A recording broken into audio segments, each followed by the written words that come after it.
രാവിലെ കണ്ണു തുറക്കുന്നത് മുതൽ എന്തിനൊക്കെയോ വേണ്ടി ഓടിക്കൊണ്ടിരിക്കുകയാണ് നമ്മൾ. ജോലി, ഉത്തരവാദിത്തങ്ങൾ, നാളെക്കുറിച്ചുള്ള ചിന്തകൾ.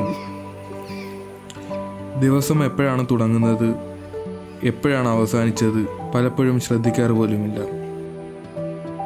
പക്ഷേ ചില ദിവസങ്ങൾ അങ്ങനെയല്ല. വലിയ കാരണങ്ങളൊന്നുമില്ലാതെ കൂട്ടുകാരുമായി പുറത്തേക്ക് ഇറങ്ങും. ഞങ്ങൾ ആലപ്പുഴക്കാരായതുകൊണ്ട് തന്നെ ഒരു ചൂണ്ടയും എടുത്തായിരിക്കും കറക്കം. എന്തൊക്കെയോ ഒരുപാട് കാര്യങ്ങൾ സംസാരിക്കും, തമാശകൾ പറയും. കുറച്ചു കാലങ്ങൾ മുൻപ് വരെ ഒരുപാട് ആൾക്കാരുണ്ടായിരുന്നു. പക്ഷെ ഇപ്പോൾ എല്ലാവരെയും ഒന്നിച്ച് കാണാൻ തന്നെ പാടാണ്. എല്ലാവരും ഒന്നിച്ചുള്ള സമയം വളരെ പെട്ടെന്ന് പോയതുപോലെ തോന്നും. അത് എത്ര വിലപ്പെട്ടതായിരുന്നെന്ന് ഇന്നാണ് മനസ്സിലാകുന്നത്. ജീവിതം മാറുന്നത് പതുക്കെയാണ്. ഒരു ദിവസം നോക്കുമ്പോൾ ഒരുമിച്ച് നടന്ന വഴികളിൽ നമ്മൾ തനിച്ചാവും. അല്ലെങ്കിൽ ചിലർ മാത്രമേ ബാക്കിയുണ്ടാവൂ.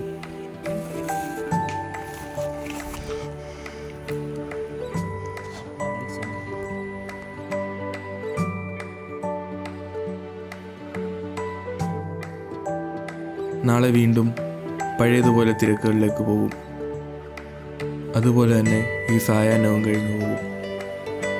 പക്ഷേ ചില കാഴ്ചകൾ മനോഹരമാകുന്നത് അവ നമ്മളെ പലതും ഓർമ്മിപ്പിക്കുന്നത് കൊണ്ടാവാം. കിട്ടോ? ഹലോ ഗൈസ്, ഞാൻ ചൂണ്ട ഓടിച്ചെടുത്തിരിക്കുകയാണ് ഗൈസ്.